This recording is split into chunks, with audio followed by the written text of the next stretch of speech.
In this video, I tackle the biggest resin pour and project I've ever done in a huge collaboration where we share the theme of a search for treasure. Let's go! It's me, Jazza, and in this video, I'm joined by some friends who are also going to make a resin pour diorama. This is Emil and Lucas from Squidmar Miniatures. Go check out their channel. You'll obviously see their whole thing over there, but what's a little, gives a little teaser, a little elevator pitch. We're going to make a squid or an octopus, obviously. Like the channel, like the name of your channel. Yeah. Oh my god, that's so cool. Yes. And these are the gang over from Tabletop Time. What are you guys doing? We're going to be making an awesome treasure hunt with a bunch of crew fighting off some aliens and basically plunging into the depths to get an awesome chest of treasure. Squidmar's doing a squid. Super. Tabletop Time's doing tabletop games in the diorama. Yeah! And now to reveal what I'm doing. I'm sculpting an underwater level from Mario. This video is not sponsored by Mario, and it just happens to be that the Mario movie is coming out this weekend. But you know what? Mario floats a lot around in my life. My son is obsessed. We're going to the Mario movie twice this weekend. I think Mario is pretty cool, and I think an underwater level would be perfect for a resin pour diorama. Now, obviously, as you can see, I've been starting off with Mario. It was really hard to feel like I was happy with the outcome as I was working on it, simply because he just didn't look like Mario. Until that mustache went in. It took quite a bit of work to shape all the clay around the armature and try and get the proportions just right, but the hat and mustache obviously make all the difference, and with them on,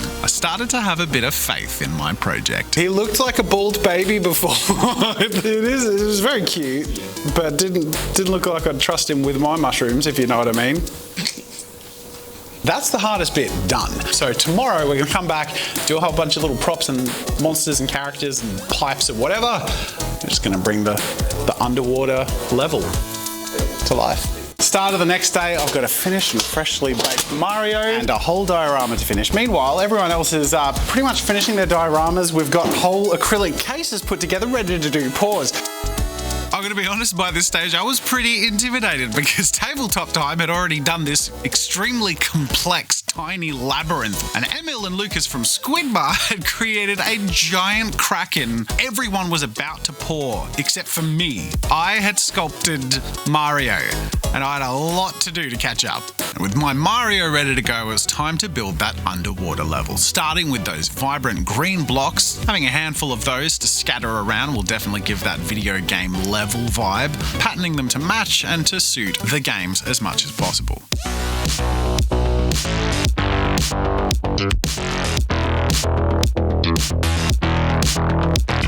Then we have lots of other fun little bits and bobs referencing the games, little fish creatures from the underwater levels, and of course a star that will be floating above my power-up block. Last but not least, of course, we have to sculpt a pipe. All of these things will be brought together as I construct my diorama. With a laser-cut wooden base to use as the foundation for my diorama, I used air-dried clay to sculpt some undulating sand dunes that I glued sand to, and inserted various pieces of plastic greenery and underwater plants, slowly but surely incorporated a couple of my surrounding features.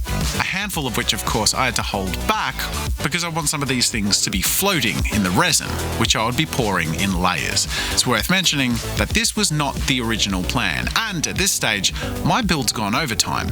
Tabletop Time and Emil have finished their pours, and things did not go according to plan. I come to you from the future.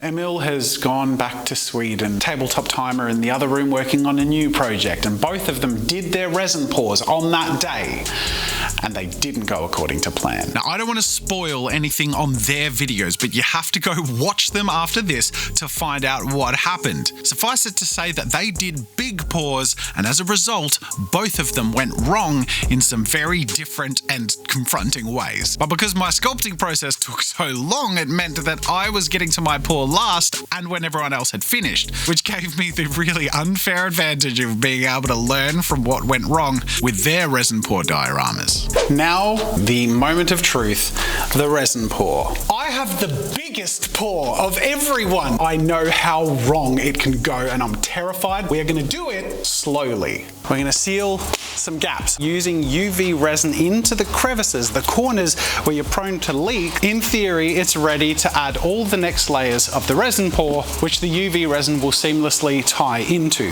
All right, if there are leaks, at least they'll happen in there. A half container mix, part A and part B. I'm gonna try and have an even coloring, really, really mild, because I don't want it to show any layer lines. 1, 2, 3, 4, 5. We pour. Hopefully, with it being less than an inch deep, it's not going to generate so much heat that it's going to wreck any of the diorama. And then we set it aside in the open air and come back with well enough time that it's fully cured to see what we're looking at. Okay, all right. Okay, so far so good. We haven't had any leaks. I think this means we can do the same thing. One bottle mix at a time.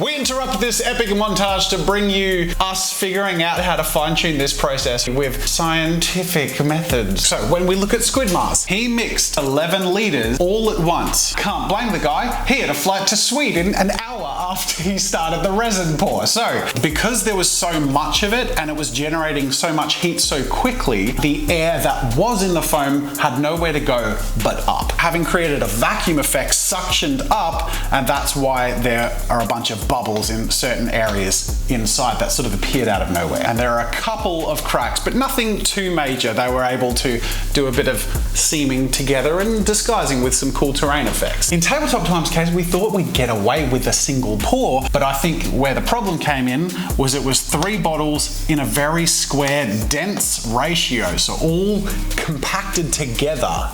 There was no flatter area, there was nowhere for the heat to disperse, compounded by the fact that their lid had a small hex opening that I literally just drew an octagon. It was basically held in by a layer of insulation from the top, and it got so hot in there that a lot of the pieces in their diorama burst into. So far I've been pouring one at a time. I hope it works. Let's go recklessly do it.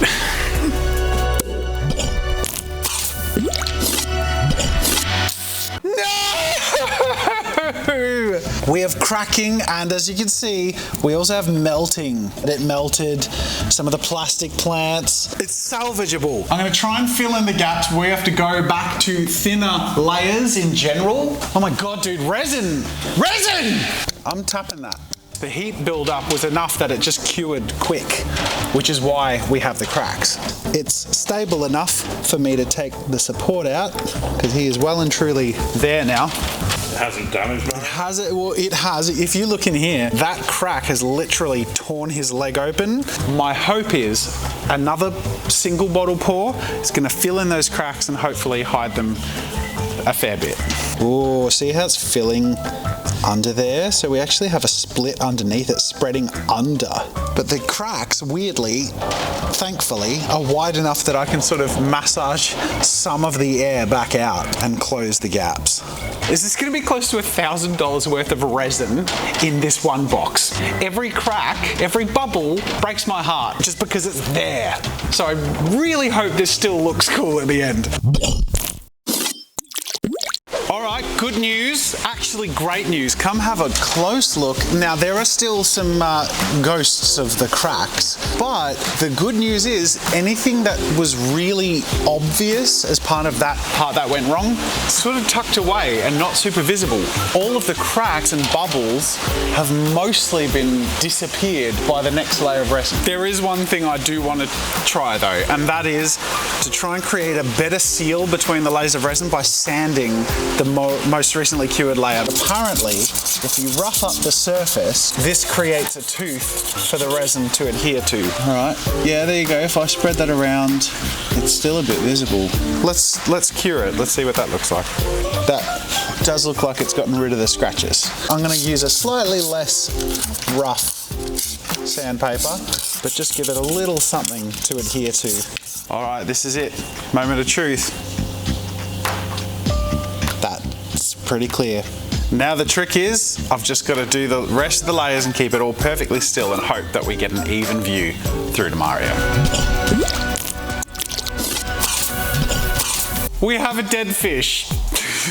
So I have a solution. I have one last little fishy. It's literally a dead fish. So this guy can be like, oh, hey buddy, are you okay? Like, Jeff, wake up.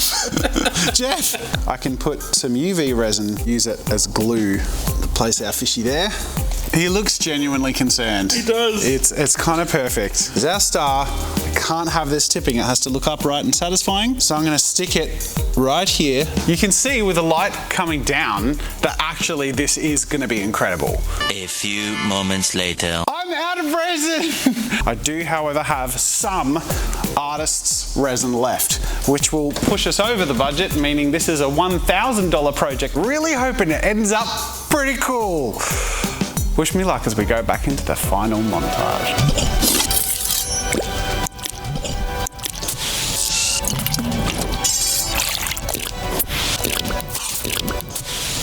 I'm done. Well, I'm not done. I can't jump the gun. I've got to take the frame off, and I don't even know if it'll come off. Oh my God! This is really heavy!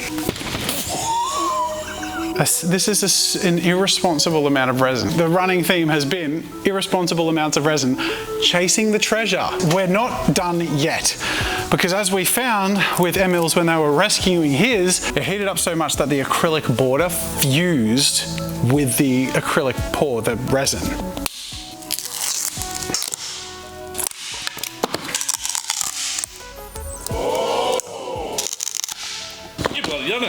I have. I'm not going to call it done yet, even though that is as good as we could have possibly hoped for it to turn out. There's some bubbles on the edges, and it just could be a little bit clearer. I think some of this is like some of the fused acrylic. So what I want to do is give each side a really fine sand. I'm not over the finish line yet. If I tape the edges, pour a thin layer of UV resin and cure it, I'll get as perfect a surface finish as I can. I'm going to test it with the back surface. Pray for me.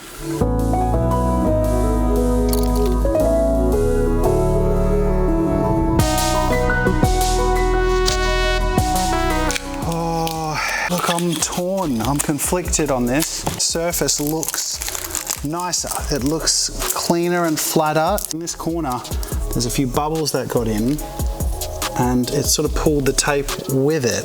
It can work, but you can't rush it. And I didn't think I was rushing it, but see, look, that's there forever now, that crease and those bubbles. It's almost awesome. The question is, do I risk it?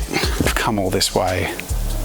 I think this is a project we just risk it on. I hope I don't regret that. This project was a monumental challenge. In reality, much more monumental than any of us planned, which is why mine being the one that seems to be actually working out is no accident, because mine took 2 weeks and everyone else had 2 days. So I definitely got an unfair advantage here. And the biggest advantage was that I had the time to go slow enough to learn from each minor thing going wrong at every step of the way. But make no mistake, if you're going to work with resin, there's a lot that can go wrong. And the whole thing, while it was very stressful, was a really great opportunity for me to learn how to course correct and how to get the most out of a medium I have very little experience with, even when doing an ambitious project. And I think honestly, in the end, the risks I took were worth it, and I have a result that I am incredibly proud of.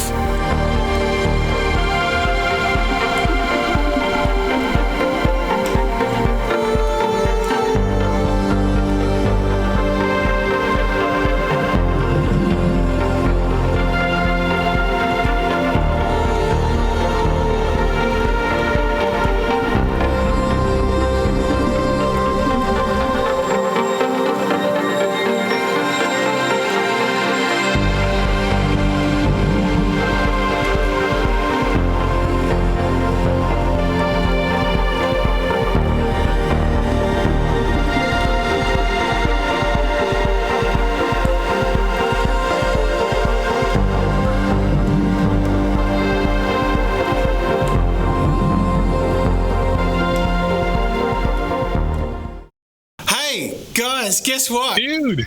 Yeah. We've got your diorama. It's a very heavy, big resin pour. I'm going to be honest with you. It didn't go smoothly when you left. So you're saying that it didn't end up perfectly when we left? It did not, but you know what? None of ours did. Did you finish in time though?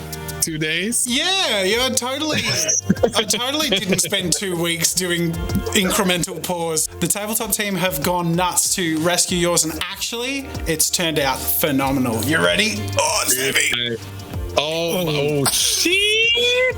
Man, okay. So from that side, the bubbles look freaking amazing. It does. It adds all this depth in the ocean. It's almost like you planned it. Yeah, definitely. Yeah, of course. The work Mary put in, I must say, I love it. Looks amazing. They did their resin pour, and it's what the hell? Yeah. What happened? Last but not least, I was able to produce roughly what I aimed at. Yeah. God damn. But that's, dude, you gotta be happy with that. That looks freaking amazing. I'm really happy with that. And honestly, from a distance, like 1.5 meters away, it's actually kind of perfect. But when you get close, you have to put it on a pedestal so it's to see it. It's too heavy. It's so heavy. How many liters of resin did you end up using? I lost count and I ran out of resin. But it's over $1,000 of resin. Oh, yeah. Guys, this was so much fun. Thank you so much for collaborating. Yeah. You came all the way from Sweden. That deserves a bloody like and subscribe. Go check out Squid Bar. All of us have done some pretty bloody amazing stuff, and I'm so grateful that you guys could come and join us. It's been a treat. We loved it. And thus ends our adventure together. I've learnt a few things, and the biggest thing I've learnt is when you have an international collaborator coming for 2 days, do exactly what I did. Set an overambitious goal and be the one who gets to work on it longer so yours works. That's terrible advice. I'm a horrible person. But my oh my, they have some very cool stories to tell and actually some really cool results. So go check out Squidmar's video and Tabletop Time's video. The links are in the description. Huge thank you to them for collaborating with me, and thank you to you for watching this video and coming on this journey. I actually reckon this one might go home on my son's shelf if the shelf can actually hold it. It's very heavy. Thanks for watching.